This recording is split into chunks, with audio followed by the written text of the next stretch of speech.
Hi, my name is Adrienne. I'm the Ketogenic Kutie, and I'm coming back to you today with a video about intermittent fasting.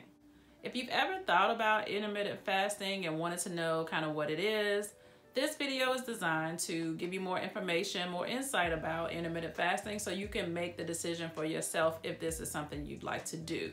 With anything that you try for the first time or anything that you want to change within your body as far as your diet or the way you diet, consult your physician. They are the best component for your health care. You are your best advocate. So talk to them about what you are doing before starting any new regimen. When I started on this journey, I did not look to start intermittent fasting at all.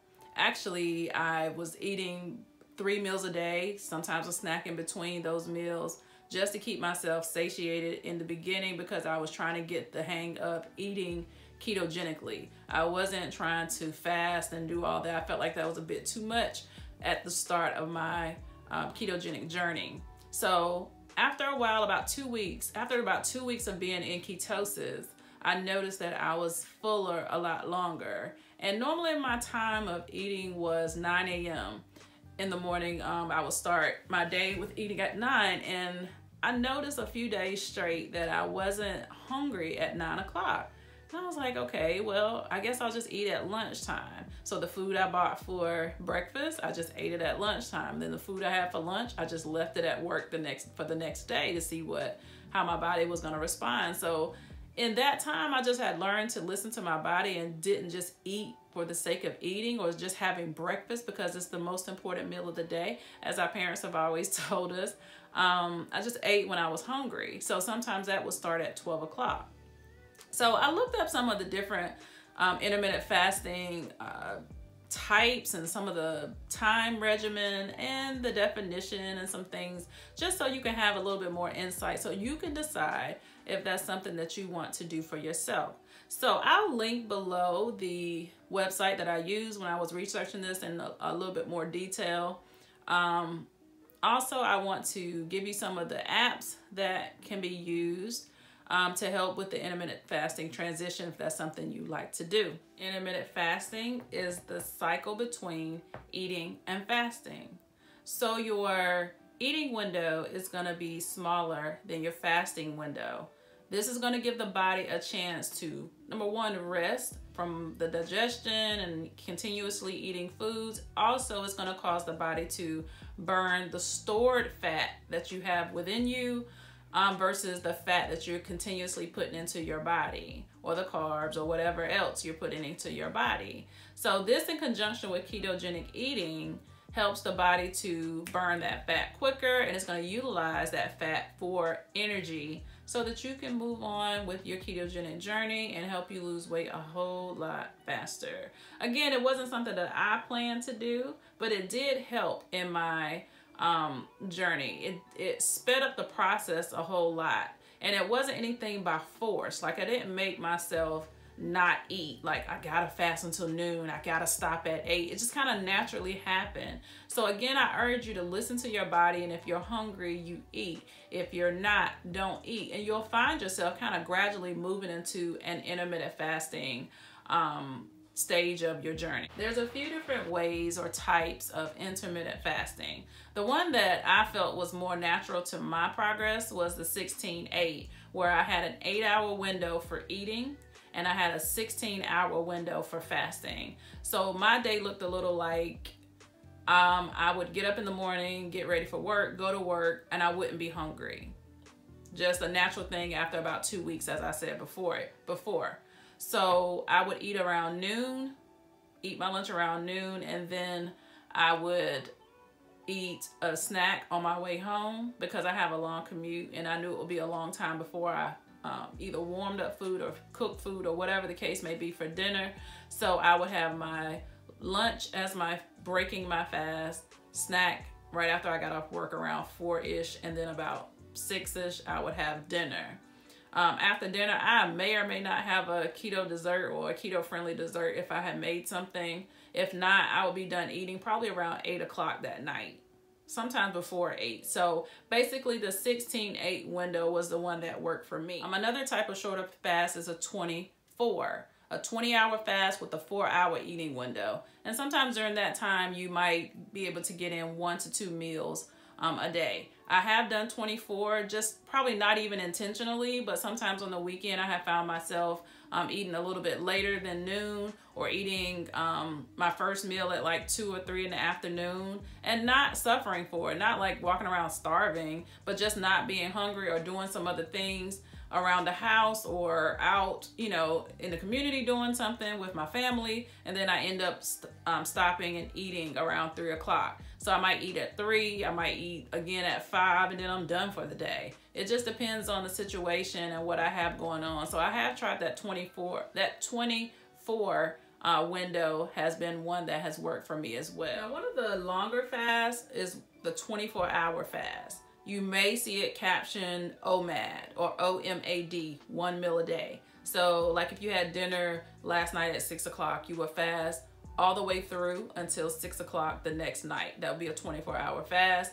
That would be considered OMAD. Some people get into the habit of doing OMAD diets just because they eat enough fat and they stay fuller so much longer. They may, I know for instance, my brother, he's done OMAD for a number of months now. I'll insert a pic of his progress in here because he'll be so excited about that. But anyway, he does OMAD and he eats probably about, I guess 1 or 2 in the afternoon, or maybe he'll wait until he gets home from work and he'll eat about 5 in the afternoon every night. It just depends on how his schedule goes. But OMAD is one that he has taken on and has loved. Another one is a 5-2 diet, or a 5-2 fasting window, where you eat like a regular diet 5 days a week, and then 2 days a week you only eat about 500 calories on those 2 days. Or some people might mix it up and do like every other day you do 500 calories. That one is a little unfamiliar to me because I haven't tried anything like that. I usually like to eat enough calories every day.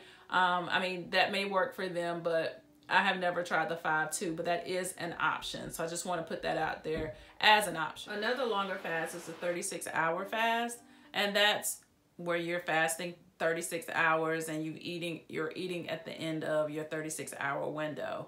Again, I've seen some people on Instagram that like to do that as a community, like they use their apps and get people to join in with them and do the 36-hour fast. They may stop on I don't know, Thursday evening and go straight through the weekend and all that, and start back up, you know, Monday night or something like that. Again, I haven't tried that myself. I'm just used to eating something every day, so that's not something that I really looked into to try for me. The 16-8 has always worked for me, and that's just how I like to keep it. Now I want to talk about some of the apps that you can use. Now those I were not familiar with as far as me using them myself, because the time frame that I was eating just kind of came natural to me, and that's just kind of how I do it. I don't necessarily have to have anything to remind me of how long I've been fasting or how deeply I am in ketosis when I am in ketosis. And so I've never used the apps, but I know some people that have, and it's been very helpful. I don't know of all of them. I just kind of looked up on my app store on my phone to see some of the popular ones. And also I think I use Women's Health Mag to see some of the popular ones. And so I'm going to tell you about some of those. And I also link that Women's Health Mag website in the description box, so you can see that. Click on it and look at some of those apps, as well as get more information about intermittent fasting if that's something that you'd like to add to your regimen. Some of the pros of intermittent fasting is an increase in energy. My energy was through the roof. I wasn't tired and hungry and cranky and all that stuff like when I first started keto. When I started intermittent fasting, I was in ketosis, so I felt all the increase in mental clarity that you feel. So fasting really helped just kind of make that soar. I had a lot of increased mental clarity. I had a lot of, I could tell I was still in, you know, fat burning state. I was still in, I could think more clearly. I could concentrate better.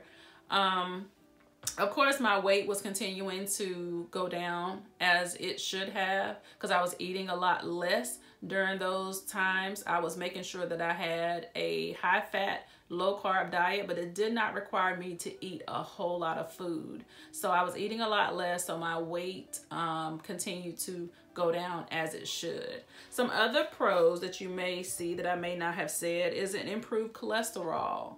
I wanted to talk about that a little bit more in another video about, you know, some of the things or the myths that people talk about when it comes down to keto. But during intermittent fasting, one of the pros is an improved cholesterol, also an improved reduction of inflammation. A lot of foods that we eat can cause inflammation in the body, but intermittent fasting is one of those things that is known to decrease inflammation in the body. So that is a good thing.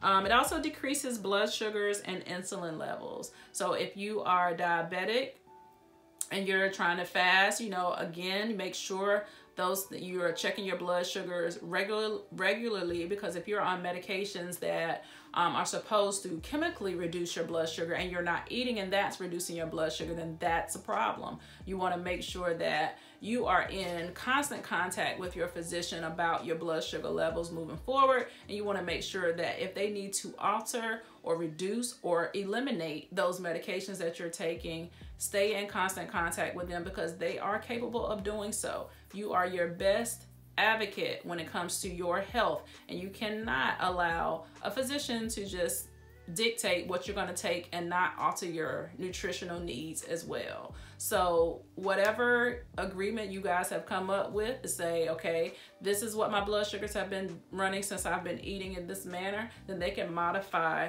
your medications accordingly. Some people that may have liver disease or heart disease, same thing, you know, allow the physician to know what is going on with your eating, whatever you're wanting to start, to make sure it is conducive for what they are prescribing. And if those medications need to be modified, then so be it. Some of the side effects of intermittent fasting may be hunger. You know, you may be at a point where you're not necessarily trying to intermittent fast, but you may want to start, and you say, hey, I'm gonna not eat until 12, or I'm not gonna eat until 4, or whatever one you want to start out with. So a side effect is gonna be you're gonna be hungry if you're not eating enough fat, where you're keeping yourself fuller longer. That can easily be remedied by eating, like loosening the window a little bit. Instead of saying I'm not gonna eat until 4, maybe your body adjusts better if you eat at 12. Maybe your body adjusts when you start eating at 10 and may have a 10 to 4 window. There's no stipulations on what hours you should be eating or should not be eating. Whatever window you set for yourself, then that's the window you use. You use whatever works best for your day, what works best for your life at that moment. Another one may be constipation. When you finally do break fast, you want to make sure that you're eating foods that have fiber. That's going to help you not to be constipated. Getting in those vegetables, those keto-friendly vegetables, so that you don't have to worry about constipation. It is very important that when you do break the fast, that you're eating foods that's going to help and not hinder your progress. If you're not doing keto, you're just intermittent fasting in general, still you want to eat foods that are healthy and nutritious for you, so that you can make the best out of those hours that you are using as your eating window, so that you won't feel the constipation in your fasting window. You may have headaches starting up. So again, if you're doing this and you just wanted to start it and you're not necessarily going into it naturally, you may have headaches in the beginning. Increase your salt intake if that is allowed in your diet. That's going to kind of balance out the things that you may be losing, the salt that you may be losing while you're fasting. Kind of replenish yourself, drink some water, you know, things of that nature to kind of help. You don't want to get dehydrated in this process. Intermittent fasting in general should be something that is voluntary. It should not be anything that anyone's forcing you to do. It should just be something that you want to do. Now, who shouldn't be fasting?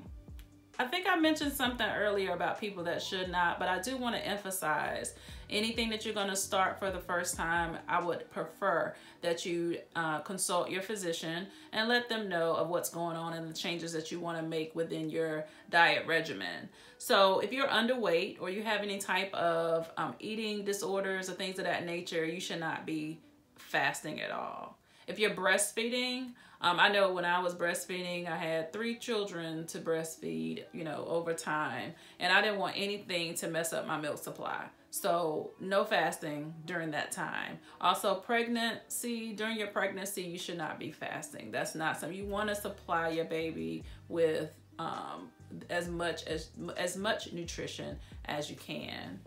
Also, children or people under 18, you should not be fasting. You should be eating a normal, healthy diet. If you're cutting back on carbs and things of that nature, that is perfectly fine, but you should not be fasting under 18. I do have my notes for this part because I do want to make sure that I give you the information on those apps so you can be able to look them up and see which one will work best for you if you like to use them. The first one is called Zero.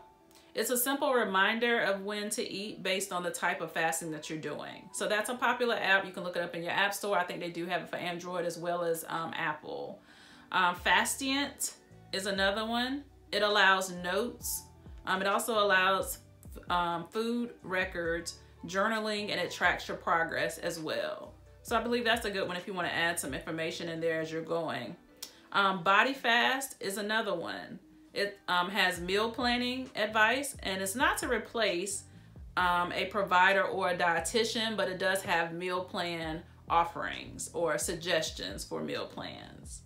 Another one is Vora, V-O-R-A. It offers community support, like-minded people. Like I was telling you, I saw people on Instagram that sometimes does intermittent fasting for long periods, like the 36-hour fast, and they'll get on the app, and I'm not sure which one they're using, but Vora does add community support. So if you wanted to reach out, just like on Fitbit, when you have the community of people to see how many steps you're taking, you're kind of in competition. Well, fasting is not truly a competition, but it's actually something within yourself. If you know somebody else 2 states over is fasting with you in solidarity, then I think that would be something that would be good for you. If you like community support and somebody else joining in with you in the fight, then hey, Vora might be the one for you. Fast Habit is another one. It says to test out different types of intermittent fasting. So if you're not sure if 5-2 may work for you, if you're not sure if the 36-hour fast or the 16-8, Fast Habit does allow you to test out different ones. It kind of caters to whatever you enter, and it kind of keeps up with the times for you and helps you to know when it's time to eat. Life Fasting Tracker is another one. It offers keto and intermittent fasting and how long you've likely been in ketosis. So it is in support of keto and intermittent fasting being done at the same time. And it has ways of letting you know how deeply you should be in ketosis if you have fasted according to what you've entered into the app. The last one is the 8 Food Diary. That one is shareable. It's easy to share on your social media platforms. So if you're an avid user of Facebook and Instagram and that sort of thing, 8 Food Diary is one of those social media savvy apps that will help you keep up with your intermittent fasting. I hope you have enjoyed this video, and I hope you have gotten more insight into intermittent fasting. If you like this video, please hit the like button. Subscribe to the channel and hit that notification bell so you'll know when I put out more information such as this. Again, my name is Adrienne. I am the Ketogenic Kutie, and I hope you enjoy the rest of your day. Bye.